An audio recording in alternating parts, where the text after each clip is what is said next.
Welcome to the deep dive. Today, we're diving headfirst into something really fascinating. A phenomenon that, honestly, it makes you question everything you thought you knew. Mhm.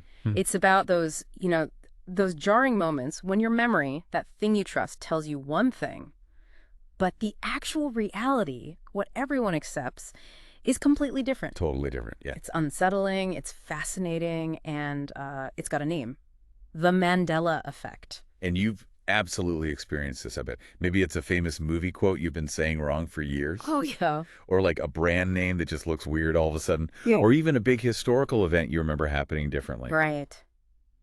So our mission today really is to unpack the Mandela effect. Where did it come from? What are the big examples people talk about? And crucially, what are the theories behind it? We've got psychological stuff and then some, Well, with some more out there ideas. more cosmic, maybe. Maybe.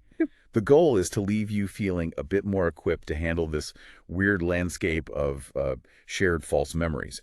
Yeah, we've gone through a ton of articles, some academic research, loads of personal stories online, trying to pull out the key stuff, basically give you a shortcut to understanding a topic that might just make you rethink how your own mind works. Definitely makes you think. Okay, let's unpack this. So, we've all had those times, right? Where you could swear something was a certain way, but nope, the world says otherwise. Is that just forgetting? Mhm. Or is there something bigger happening here, something that now has this kitschy name? That's exactly where the Mandela effect steps in. I mean, at its core, it's this phenomena where a lot of people, like a significant number, collectively remember things wrong. Collectively. Yeah, events, facts, pop culture details, Hmm. you name it. It's not just you having a flip up. It's this shared, widespread difference between what tons of people recall and what's, actually true or verifiable. Okay, this is where it gets really wild and how it got the name right. The term itself, it comes from a huge example about Nelson Mandela. Loads of people, just absolutely distinct memories of him dying in prison back in the 80s. Yes. And they don't just vaguely remember it. People recall seeing news reports, mourning. Some even remember, like, details from his funeral coverage on TV. Which is crazy Because because, of Nelson Mandela, well, he served 27 years, yes, but then he got out, became president of South Africa from 94 to 99, and only passed away much later in 2013. wow. So this incredibly strong shared false memory. It was so striking to this paranormal researcher, Fiona Broom, that she actually coined the phrase Mandela effect to describe exactly this kind of thing, this collective misremembering. It just shows how powerful these false memories can feel. Okay, but why? Yeah. Why do these glitches, these collective memory things, grab us so much? Why isn't it just, oops, I remembered wrong? Well, Wilma Bainbridge, she's a leading expert on this. She really hits on something fundamental, I think. Yeah. We humans, we like to feel like we understand our minds, right? That we control our memories. Yeah, definitely. And we kind of rely on this idea of a stable shared reality. But the Mandela effect, it sort of shatters that. It feels like our own memories are betraying us, and it creates this really creepy, eerie feeling, as Bainbridge puts it. It's like a glitch in your personal reality that makes you question what's solid. I totally get that. I remember the first time I found out the Monopoly Man doesn't have a monocle. Right. It honestly felt like my brain just hiccuped, that aha or maybe uh-oh moment when your memory, the tool you use every single second, feels totally unreliable. Yeah, unsettling is the word. Okay, but let's park the why for a second. What does this Mandela effect actually look like day to day? The sources we looked at are just full of these examples that make you scratch your head, and I bet you listening right now, you've run into at least one of these yourself. Oh, absolutely. Let's dive into some of the classics. We can compare the common memory with, the actual facts. Okay, let's start with maybe the biggest movie misquote ever. Darth Vader. Everyone, and I mean everyone, remembers him saying, "Luke, I am your father," from Empire Strikes Back. That's it. That's the power of it right there, because the actual line in the movie is just, "No, I am your father." No Luke. No, Luke. Yeah. It seems like our collective memory just added it in, maybe, like you said, for context, to make it make sense outside the scene. Huh, okay. And speaking of things from childhood messing with our heads, the Berenstain Bears. That one gets so many people. Oh, the Bears. Okay, I'm willing to bet almost everyone listening remembers that as Berenstain. With an E, Right. almost universally.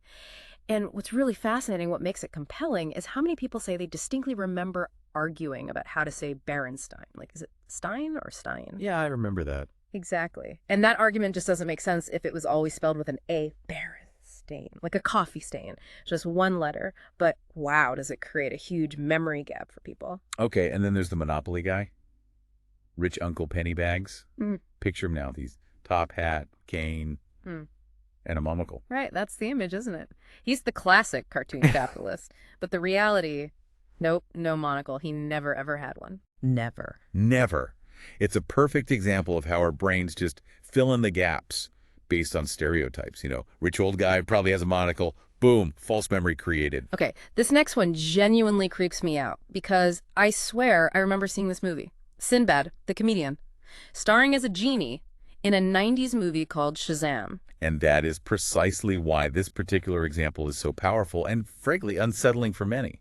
Because no such movie exists. It doesn't. No. Yeah. Now, lots of people understandably confuse it with Shaquille O'Neal's genie movie, Kazam. Right, Kazam. But separate from that, countless individuals have these incredibly strong, vivid, specific memories of seeing Shazam starring Sinbad. They remember scenes, the movie poster, even renting it on VHS, so when they find out it never existed, yeah, that's profoundly disturbing for them. Wow. Okay. Or how about the Fruit of the Loom logo? The fruit. A lot of people are totally convinced there's a cornucopia, that horn thing full of fruit, behind the actual fruit. Yes, that's another huge one, hotly debated online. But the fact is, the logo have never, ever included a cornucopia. Never. But people are so sure. They really are. Some people remember asking their parents as kids, "What's that horn thing?" Now, skeptics might point to, say, some brown leaves in older logo designs that maybe got misremembered, or maybe later parodies or spoofs did add a cornucopia, reinforcing the false memory. But for the people who remember it vividly from the original, that conviction is incredibly strong. And that's really just scratching the surface, isn't it? Our sources were full of others that constantly trip people up. Oh, yeah. Like Jif peanut butter. Sure. So many people remember a brand called Jiffy. But it's always been Jif. Jiffy is like popcorn or muffin mix. Right. Or Curious George, the monkey. Everyone pictures him with a tail, but... Nope. No tail. He's technically an ape, maybe. But yeah, no tail in the books. And Britney Spears, the Oops, I Did It Again video. People swear she's wearing one of those microphone headsets. Vividly remember it, but watch the video. She never wears one. She wore them constantly for live performances, of course, so it's a classic case of memories kind of merging together. And Looney Tunes, spelled Tunes, like music. Not Toons, like cartoons, which seems more logical. Exactly. It's wild how many of these little details just seem off in our collective memory. Yeah, the list goes on. Febreze, not Febreze. Oscar Mayer, not Meyer. Skechers shoes have no T. Right. Fruit Loops, not fruit. The show Sex and the City, not Sex and the City. Even the evil queen in Snow White. Oh, yeah. She doesn't say mirror, mirror on the wall. The line is actually magic mirror on the wall. No way. See, Yeah. It just shows how, I guess, how easily these things can get mixed up for lots of people. It really does. It shows how pervasive these shared misrememberings can be. Okay, so we've seen these weird shared memory glitches, but the big question is why? Yeah. Why does this happen? The explanations seem to range from, standard psychology stuff to some really out there speculative ideas. They really do. Let's start with what the science generally suggests about how our memory actually works. Yeah. Or maybe more accurately, how it sometimes doesn't work quite the way we think it does. Right, because my memory feels pretty reliable most of the time, like a little recording device. That's the common feeling, isn't it? But it's more of an illusion. Memories aren't like perfect video recordings. They're actually incredibly changeable, malleable. They can shift and distort over time. And false memories, these are basically untrue or twisted recollections that can feel just as real, just as vivid and detailed as memories that are actually accurate. So they feel real even if they're wrong. Completely. Yeah. There are studies like the famous Diess-Roediger-McDermott task, the DRM task, that show this really well. How does that work, the DRM thing? Okay, imagine I give you a list of related words. Bed, rest, awake, tired, dream. Later on, if I ask you to recall the words, a lot of people will confidently say the word sleep was on the list. Even if it wasn't? Even though it wasn't there at all. Your brain basically generates that memory because sleep is so strongly connected to all the other words you did here. It shows how easily our minds can actively construct a false memory, fill in a blank based on association. Your brain can literally invent details or get swayed by other info. So our brains are basically little fiction writers sometimes, trying to make sense of things. That's a great way to put it. Think of something called confabulation. It sounds fancy, but it's basically your brain acting like an unwitting storyteller. When there's a gap in your memory, maybe you genuinely forgot a detail from last Tuesday, your brain doesn't like leaving a blank space. Okay. So it might just invent a plausible detail to fill it in. Like, ooh, I must have worn the blue shirt. And the key thing is you genuinely believe this invented detail is a real memory. You're not lying. Your brain is just automatically filling in the gaps to create a coherent story. And related to that is priming, or suggestibility. This is where subtle hints or information you learn after something happened can actually change your memory of the event. Like if I ask you, did you see the broken headlight? That implies there was a broken headlight, which might influence your memory more than asking, did you see a broken headlight? Right, right. And like the sources mentioned, we might remember what we expected to see. Like the Monopoly man having that monocle just because it fits the stereotype of a rich old guy. Mhm. Our own biases can literally shape or even create a memory. Exactly. Our expectations play a huge role. And, it's probably no coincidence that the whole Mandela Effect phenomenon really blew up in the internet age. Yeah. How does the internet play into it? Well, the internet is just this incredible amplifier, right? For information, both true and false. A false memory, like the Berenstain Bears spelling, gets mentioned online, maybe repeated in forums or social media. And it spreads. It spreads like wildfire. False information can gain traction just through sheer repetition. It can get mixed in with true facts, making it seem more believable. And studies have actually shown that hoaxes and rumors tend to spread significantly faster and wider online than verified news, like maybe 70% faster. 70%. Wow. So when people are online talking about, say, Sinbad's non-existent genie movie. It can literally plant the seed of that false memory in someone else's mind Uh-huh. or reinforce it in someone who was maybe unsure. The more a false memory gets discussed and repeated, the more confident people become in it, even if the details get fuzzier or more inaccurate over time. So the internet kind of creates an echo chamber for these false memories. It certainly can. And what's also quite interesting is how many of these classic Mandela effects relate to pop culture from, say, the 1950s up to the 1990s, stuff that boomers and Gen X would have grown up with. Yeah, why is that? Well, one thought is that this links back to a time before we had instant digital verification for everything. You couldn't just whip out your phone and Google the exact Star Wars quote or the Fruit of the Loom logo in 2 seconds. You relied more on shared cultural memory, which, as we're seeing, isn't always perfect. That makes sense. Okay, so the psychology stuff, false memories, confabulation, the internet effect, that all sounds pretty logical. But I know for some people, especially those who feel these Mandela effects really strongly, that explanation just doesn't cut it. It feels too simple, maybe? Yeah, for some it feels dismissive. They start looking for bigger answers, right? Maybe more. Well, unconventional ones. What are some of those other theories that the sources brought up? Right. So Fiona Broome, the person who actually coined the term Mandela effect, Yeah. she herself leaned towards a more paranormal explanation. She suggested maybe it happens when our reality kind of interacts or bumps up against other alternate realities. Parallel universes. Parallel universes. Yeah. Seriously. That's one of the big alternative theories. Drawing on ideas from like quantum physics, string theory, multiverse concepts, some people propose that maybe we're subtly shifting between slightly different versions of reality. Or there are theories about quantum immortality, where maybe your consciousness just moves to the nearest similar reality if you were to, say, have a near-death experience in your original one. Okay, wow. So we could be hopping between dimensions without even realizing it. Or maybe this is all just a big simulation and these are glitches in the code. Exactly. Those ideas are out there too, simulation glitches. Or maybe the fourth dimension somehow bleeding into our familiar three dimensions. Now, it's really crucial to point out these theories are definitely intriguing. They capture the imagination. For sure. But currently, they lack scientific evidence. There's no way to test or falsify them, really. But they absolutely speak to that deep human need to find explanations for things that feel fundamentally weird or that challenge our basic understanding of reality. So the science points to memory quirks, but the feeling for some people is so strong they look for reality itself being quirky. Precisely. And despite those strong psychological explanations, the debate really does continue.